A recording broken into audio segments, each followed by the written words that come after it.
Hey guys, how's it going? Welcome back. It's inevitable that at some point in our lives we'll probably need to borrow some money. In today's video we're going to be looking at different borrowing methods as well as the pros and cons of each. Make sure you leave a like and subscribe for future related videos. This video is all about borrowing. As part of the video we're going to look at the life cycle and how our borrowing needs change throughout our life. Borrowing attracts interest rates and we're going to look at the APR measure. And then we're going to look at specific types of borrowing, how people can borrow money. Credit cards, personal loans, mortgages and overdrafts will be covered as part of this video. So how do our borrowing needs change throughout our personal life cycle? We may wish to go to university and therefore need to borrow from the student loan company. We also may wish to borrow money to purchase a car at some point. We may look to take out a mortgage in order to buy a house. We also may wish to get married, of course, a very expensive thing to do these days, and therefore we may wish to borrow in order to afford the wedding that we want. And finally, we may wish to borrow to afford luxuries, such as expensive holidays. All borrowing attracts interest, and we need to be aware of something called the annual percentage rate. So the interest rate of borrowing products determines how much money is paid back in addition to the amount we originally borrow. The annual percentage rate states the interest rate as a yearly rate. The short form is APR. You'll often see this when you go to compare borrowing options. So let's have a look at the options that we can use in order to borrow money. The first one is credit cards. Essentially what happens is you're borrowing funds directly from the credit card provider to be paid back at a later date. Major banks and building societies offer credit cards, and it's a fairly straightforward application process actually. As long as your credit score is fairly decent, you're more than likely to be accepted. A credit card, therefore, can be used to purchase goods and services, and what happens is you get a credit limit. A credit limit is the amount you're able to spend of the bank's money, so you're borrowing it from the bank or building society, and then you'll pay it back at a later date. With a credit card, you're given 56 days of interest-free time, essentially, in order to pay back the amount you've borrowed. Of course, if you go over that period, then you'll have to start paying interest. Now, a credit card, if you don't pay off the balance in full each month, you will have to pay interest. And that means essentially that whatever you've borrowed, you'll pay interest on that amount. At the end of the month, if those 56 days have elapsed, then you'll have to pay back the minimum amount as a minimum. This is generally 5% of the balance of your credit card, so you'll have to pay that each month. Of course, you can, and many people do, pay off their credit cards in full each month, which means that you will not get interest charged.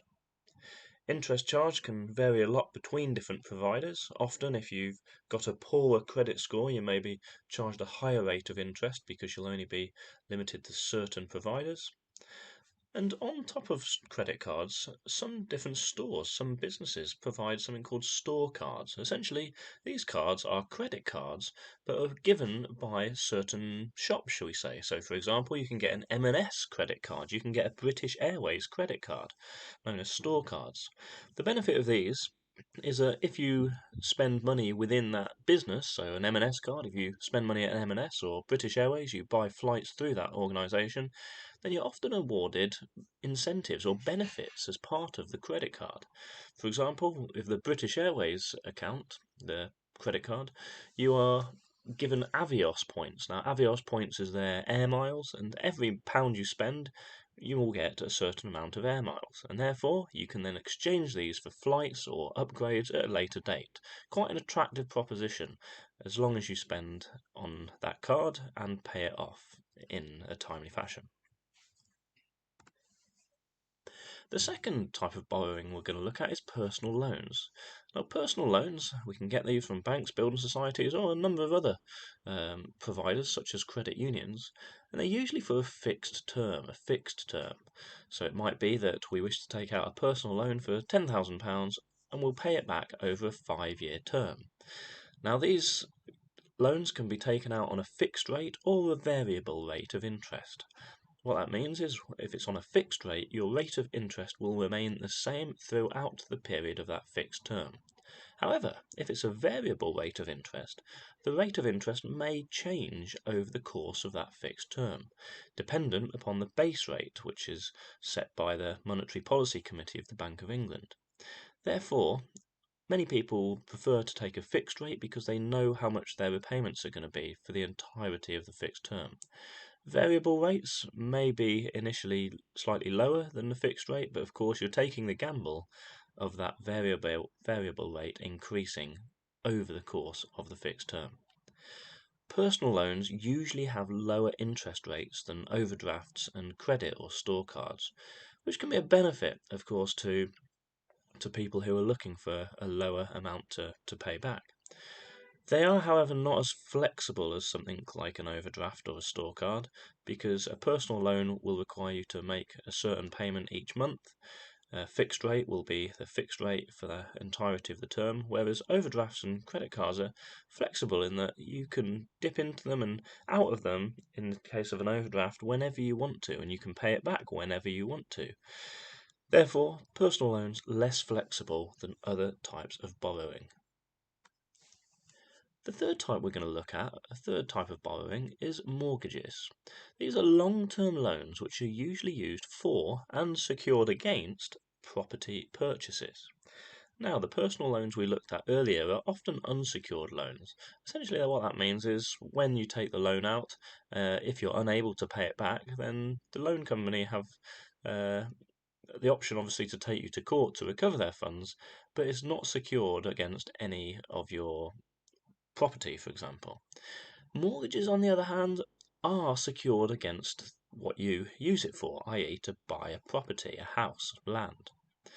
Therefore, what that means is, if you are unable to keep up with your mortgage repayments, you may be offered a short period of relief through loan forbearance, which essentially means the mortgage company, the bank, building society may let you off for a short period. But if you are unable to pay your mortgage repayments in the long term, then the mortgage provider has the legal backing to seize the asset which has been bought with their mortgage. For example, they can repossess the property that you are living in, your house, for example. Now, mortgages come in a variety of different forms. Some are fixed rate, essentially meaning that the interest rate you pay back is fixed for a certain time period. That might be a teaser rate for 2 years or 3 years, for example. Now, when that teaser period is up, it reverts to a variable rate, which means that the interest rate varies depending on the Bank of England's base rate, of course, as we mentioned earlier, set by the Monetary Policy Committee of the Bank of England. Many people like the idea of a fixed rate mortgage because they know exactly how much they're going to be paying, regardless of whether there are fluctuations in the Bank of England base rate.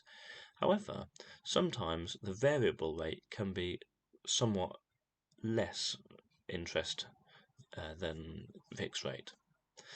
So therefore, mortgages, long-term loans used to buy large purchases, things like property. They're obviously much more suited to buying large purchases and things like overdrafts, as the interest rate is generally significantly lower. Banks and building societies make their money through mortgages because you're paying it off for a long, long time. It could be up to 20, 25, or even 30 years.